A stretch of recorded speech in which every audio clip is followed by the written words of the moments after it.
Bonjour, j'espère que tu vas bien et que tout est correct chez toi. Bienvenue sur Nice Opportunity, le canal où nous parlons des sujets croustillants, surtout à savoir sur l'investissement, l'affiliation, le business, aussi donc les astuces pour immigrer au Canada, en France ou partout ailleurs. Alors, si tu n'es pas encore abonné, je t'invite à t'abonner, active la cloche notification, ça fait toujours plaisir de voir que plusieurs personnes s'ajoutent sur la chaîne. Je vais te partager 5 conseils qui vont te permettre d'économiser plus d'argent lorsque tu es un étudiant au Canada. Alors, que tu sois même en Europe, en Afrique, peut-être tu pourras trouver là, eh bien, des bonnes idées intéressantes que tu pourras mettre sur place. Mais je vais vraiment parler du référentiel canadien, c'est-à-dire pour ceux qui sont ici au Canada ou ceux qui vont venir ici. La première des choses qui va te permettre d'avoir plus d'argent, déjà, c'est de trouver un emploi. Ah oui, quand tu es un étudiant, quand tu arrives ici sur place, tu as la possibilité de travailler régulièrement, c'est pendant 20 heures par semaine. Donc, avec ce temps de travail-là, tu pourras déjà avoir des entrées. Donc, en fonction de ton expérience, ça va dépendre en fait de quel type d'emploi tu vas faire, d'où est-ce que tu vas travailler, de combien est-ce que tu seras payé. Mais moi, la première des choses déjà que je te conseillerais dès que tu arrives sur place, trouve-toi un emploi afin que tu puisses avoir des revenus. Et aussi donc dans cette même perspective de trouver l'emploi, assure-toi si d'avoir un emploi qui peut te rapporter au minimum 700 dollars par, par 2 semaines ou encore 1400 dollars chaque 4 semaines, donc par mois. Ça sera là déjà pour toi un montant qui va t'aider avec les autres points que j'ai à lister. La deuxième des choses que tu vas faire, bien sûr, quand tu seras étudiant ou bien en tant qu'étudiant ici au Canada, c'est que tu puisses avoir un budget. Il est très important pour toi en tant qu'étudiant que tu puisses avoir un budget parce que la phase dans laquelle tu vas te trouver en tant qu'un étudiant, ça sera pour toi une phase où tu vas investir pour tes études, c'est vrai, en temps, mais aussi toi-même, tu dois aussi investir en toi-même et aussi épargner de l'argent. Pour cela, il te faut donc avoir un budget. Dans ce budget-là, tu auras les différentes grilles que tu vas définir dans l'épargne que tu vas mettre dans ce budget-là qui sera donc de 20% de tes revenus que tu auras. Donc, sur l'argent que tu auras déjà, en termes d'entrée, tu vas dégager le 20%, tu vas mettre de côté et le reste, tu pourras utiliser les 10% pour la dîme si tu es chrétien, l'argent du loyer, tu pourras aussi dégager à l'intérieur l'argent de l'épicerie, l'argent de l'abonnement de téléphone, mais tu réserves les 20% pour ton épargne qui est très important pour toi. Comme ça, tu pourras avoir plus d'argent, économiser encore plus.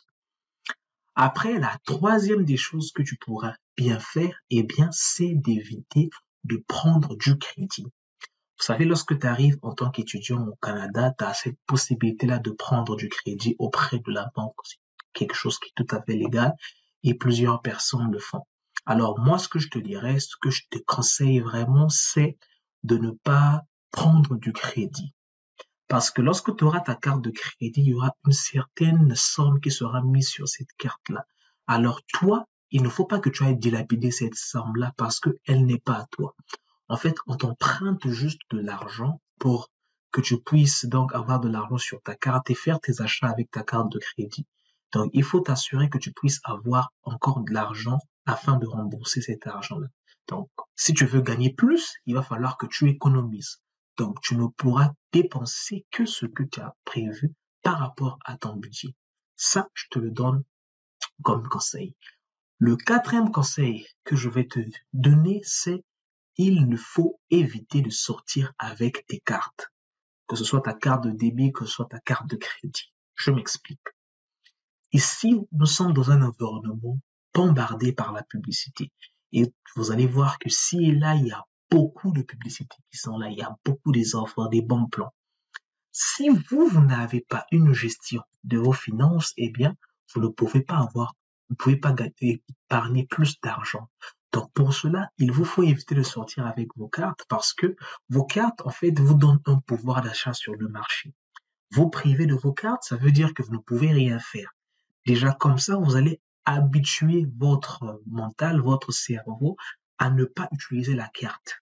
Après, plus tard, vous serez tellement habitué que même si vous sortez avec vos cartes, vous n'allez pas faire d'achat parce que vous avez déjà pris cette mesure-là. Et là, ça, c'est très important. Et maintenant, la dernière des choses qui sera importante pour vous, c'est de ne pas envoyer l'argent au pays.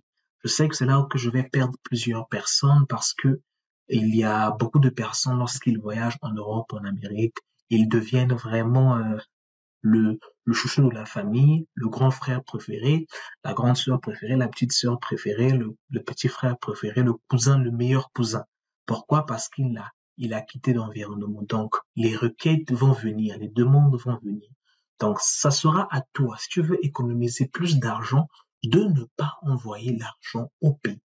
Maintenant, ça dépendra de ta situation. Si tu as des parents qui sont dans les difficultés, dans la maladie et tout cela, n'intervenir que lorsque c'est urgent et pour tes parents. Mais pour des amis, pour je ne sais pas quoi, vraiment, tu vas éviter ça. Ça te permettra d'avoir plus d'argent. Si tu arrives à tenir le coup avec les points que je t'ai partagés, tu vas voir au bout de 6 mois, tu auras économisé beaucoup d'argent. D'ailleurs, même, tu vas te rendre compte que les 20% que tu auras mis pour épargne, tu vas voir comme tu as une vie tellement stricte, tu vas même augmenter ce pourcentage à 25, à 30, à 35. Ça dépendra vraiment de toi et de ta rigueur, mais tu pourras le faire. Donc voilà ce que j'avais à te dire. J'espère que ça te plaît et ça t'a plu. Laisse-moi en commentaire. On se retrouve dans une autre vidéo sur Mice Opportunity. Merci.